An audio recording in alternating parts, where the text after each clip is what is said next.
ಅಂತ ನೋಡ್ತಾ ಹೋಗೋದಾದ್ರೆ ಹೊಸ ವಕ್ಫ್ ಕಾನೂನು ಜಾರಿಗೆ ಸುಪ್ರೀಂ ಕೋರ್ಟ್ ಬ್ರೇಕ್ ಹಾಕಿದೆ. ಈಗಾಗಲೇ ವಕ್ಫ್ ಕಾನೂನು ದೊಡ್ಡ ಹೈಡ್ರಾಮಾವನ್ನೇ ಸೃಷ್ಟಿ ಮಾಡಿತು. ಪಶ್ಚಿಮ ಬಂಗಾಳದಲ್ಲಿ ಬೆಂಕಿ ಹೊತ್ತಿಕೊಂಡು ಉರಿತಾ ಇದೆ. ಪಶ್ಚಿಮ ಬಂಗಾಳ ಆಗಿರಬಹುದು, ಜೊತೆಗೆ ಅಸ್ಸಾಂನಲ್ಲಿ.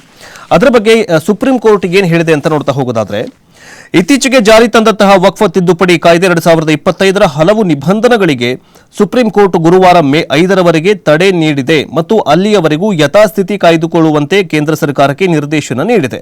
ಅಲ್ಲದೆ ಒಂದು ವಾರದಲ್ಲಿ ಈ ಕುರಿತು ನಿಲುವು ತಿಳಿಸುವಂತೆ ಕೇಂದ್ರ ಸರ್ಕಾರಕ್ಕೆ ತಾಕೀತು ಮಾಡಿದೆ.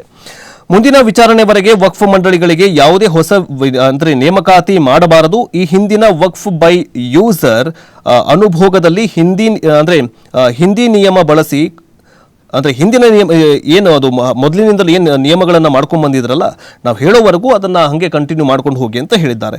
ಇನ್ನು ವಕ್ಫ್ ತಿದ್ದುಪಡಿ ಕಾಯ್ದೆ ಪ್ರಶ್ನಿಸಿದ ಸುಮಾರು 75 ಅರ್ಜಿಗಳ ವಿಚಾರಣೆಯನ್ನು ಸುಪ್ರೀಂ ಕೋರ್ಟ್ ಸತತ 2 ದಿನವಾದ ಇಂದು ಕೂಡ ಮುಂದುವರೆಸುತ್ತೆ ಅಂತ ಹೇಳಿದ್ದಾರೆ. ವಕ್ಫ್ ಕಾನೂನು ಅಂದರೆ ಏನೇನು ಹೇಳಿದೆ ಅಂತ ನೋಡ್ತಾ ಹೋಗೋದಾದ್ರೆ,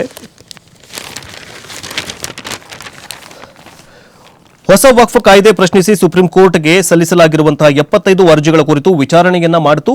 ಆ ಒಂದು ಸಂದರ್ಭದಲ್ಲಿ ಮುಂದಿನ ವಿಚಾರಣೆಯವರೆಗೂ ವಕ್ಫ್ ಮಂಡಳಿಗಳಿಗೆ ಹೊಸ ನೇಮಕಾತಿ ಮಾಡಬಾರದು ಅಂತ ಸುಪ್ರೀಂ ಕೋರ್ಟ್ ಸೂಚನೆಯನ್ನ ನೀಡಿದೆ. ಈ ಹಿಂದೆ ವಕ್ಫ್ ಬೈ ಯೂಸರ್ ಅಡಿ ವಕ್ಫ್ ಮಂಡಳಿಗಳು ಸ್ವಾಧೀನಪಡಿಸಿಕೊಂಡ ಭೂಮಿಯಲ್ಲಿ ಬದಲಾವಣೆ ಮಾಡಬಾರದು, ಯಾವುದೇ ಬದಲಾವಣೆಗಳು ಆಗಬಾರದು. ಈ ವಕ್ಫ್ ತಿದ್ದುಪಡಿ ಕಾಯ್ದೆ ಜಾರಿಯಾಗೋಕ್ಕಿಂತ ಮುಂಚೆ ಮತ್ತು ಸುಪ್ರೀಂ ಕೋರ್ಟ್ ವಿಚಾರಣೆ ಸಂಪೂರ್ಣವಾದ ಬಳಿಕವೇ ನಾವು ಹೇಳ್ತೀವಿ, ಆವಾಗ ಮಾತ್ರ ನೀವು ಈ ಒಂದು ಕಾಯ್ದೆಯನ್ನ ನೀವು ಜಾರಿಗೆ ತರಬೇಕು, ಜೊತೆಗೆ ಯಾವುದೇ ಚೇಂಜಸ್ ಮಾಡಬಾರದು ಅಂತ ಸುಪ್ರೀಂ ಕೋರ್ಟ್ ಹೇಳಿದೆ. ಇನ್ನು ಅರ್ಜಿದಾರರ ಆಕ್ಷೇಪಣೆಗಳಿಗೆ ಕೇಂದ್ರ ಸರ್ಕಾರ ಒಂದು ವಾರದಲ್ಲಿ ಉತ್ತರ ಕೊಡಬೇಕು ಅಂತ ತಾಕೀತು ಕೂಡ ಮಾಡಿದೆ.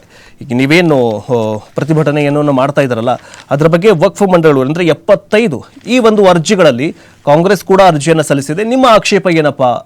ಆ ಆಕ್ಷೇಪಗಳಿಗೆ ಕೇಂದ್ರ ಸರ್ಕಾರ ಒಂದು ವಾರದಲ್ಲಿ ಉತ್ತರವನ್ನು ಕೊಡಬೇಕು ಅಂತ ಸುಪ್ರೀಂ ಕೋರ್ಟ್ ಹೇಳಿದೆ. ಇನ್ನು ಮುಂದಿನ ಸುದ್ದಿ ಏನಂತ ನೋಡ್ತಾ ಹೋಗೋದಾದ್ರೆ,